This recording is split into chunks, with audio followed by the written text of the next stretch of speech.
We're following breaking news tonight in the January 6th investigation.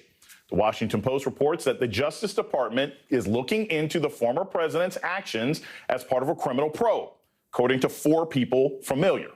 According to the Post, quote, prosecutors who are questioning witnesses before a grand jury, including 2 top aides of Vice President Mike Pence, have asked in recent days about conversations with Trump, his lawyers, and others in his inner circle who sought to substitute Trump allies for certified electors. From some states, Joe Biden won, according to 2 people familiar with the matter. In addition, Justice Department investigators in April received phone records of key officials and aides in the Trump administration, including his former chief of staff, Mark Meadows. Paul Butler is back with me. Okay, so we had to call an audible here, Paul. I'm of 2 minds about this, so you help me out here. Talk to me like I'm 6. There's a part of me that's saying, well, okay, isn't this what they were doing all along? And there's another part of me that's saying, well, wait a minute, if they're asking for phone records, then maybe we've seen some progress between now and maybe even the A block when you and I talked before. So how should we take this new report? Is this something new, or is this just basically Merrick Garland acknowledging something that we assumed was happening all along? Jason, the stakes just got way higher. Donald Trump may now be the subject of a federal grand jury investigation. Now, that's different from being a target. Criminal charges are not imminent, but the grand jury is actively investigating Trump's criminal conduct. This is historic. So now they've got grand juries, now that they're investigating him for direct criminal conduct, so as you said, this is lighting the candle, lighting the giant, bomb. Okay, it's sizzling. Does that mean that we could see something in the next 18 months? Does that mean that, by the time you are able to have this information leaked out, does that mean that you're rounding the curve, or does that mean this is likely just beginning? We have no idea, because the Department of Justice just doesn't talk about its pace, which appeared until really this week to be extremely slow, and now it seems much faster paced. Jason, I think the Justice Department is interested in 2 different kinds of crime. So one is the violence and blood that we associate with Insurrection Day, January 6th. And we know that one of these witnesses, Mark Short, warned the Secret Service that Mike Pence was in danger because Donald Trump was going to turn on him.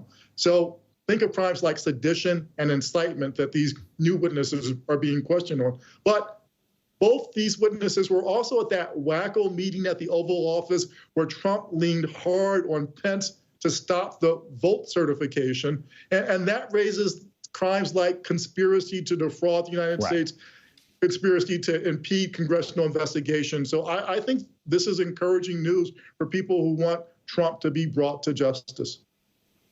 Joining me now on the phone is Carol Leonnig of the Washington Post. Carol, thank you so much for joining us tonight with this breaking news. So I have to ask you, you're going to have the people who are sort of the Merrick Garland supporters. They're like, aha, we told you all along, this is what was happening. You'll have the other side to say, hey, this might be a result of pressure from Congress and the January 6th committee and commentators and everything else like that.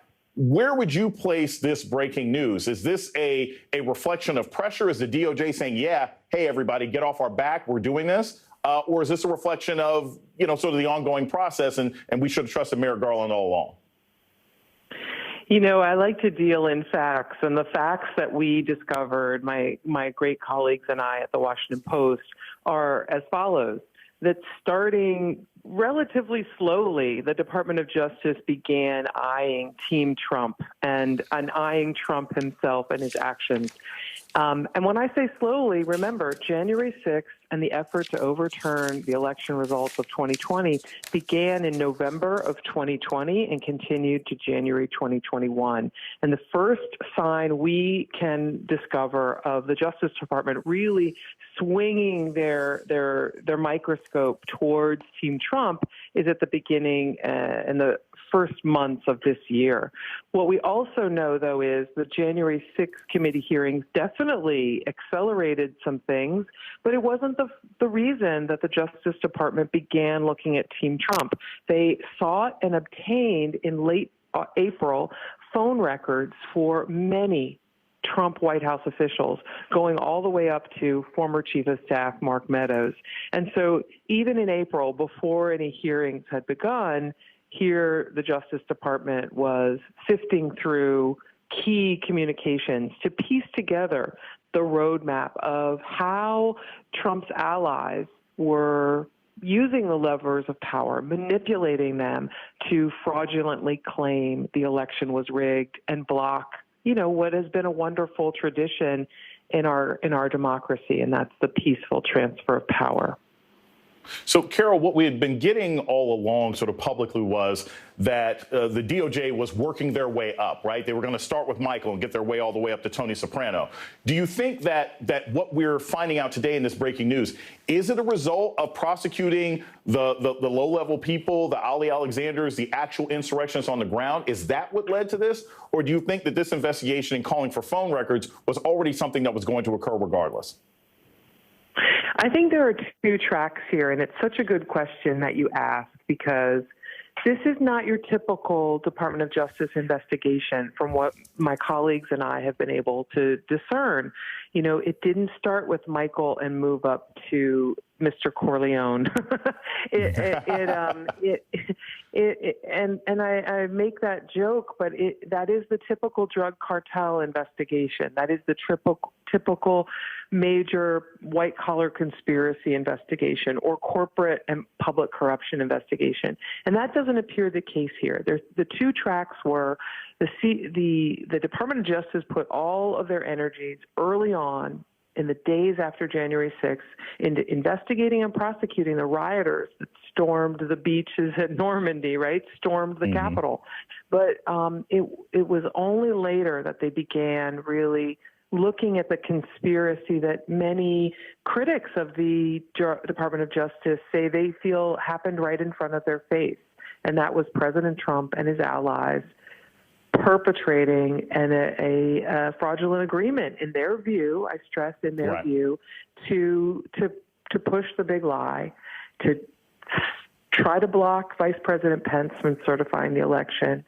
I do not have any doubt that Merrick Garland believes they are rolling uphill.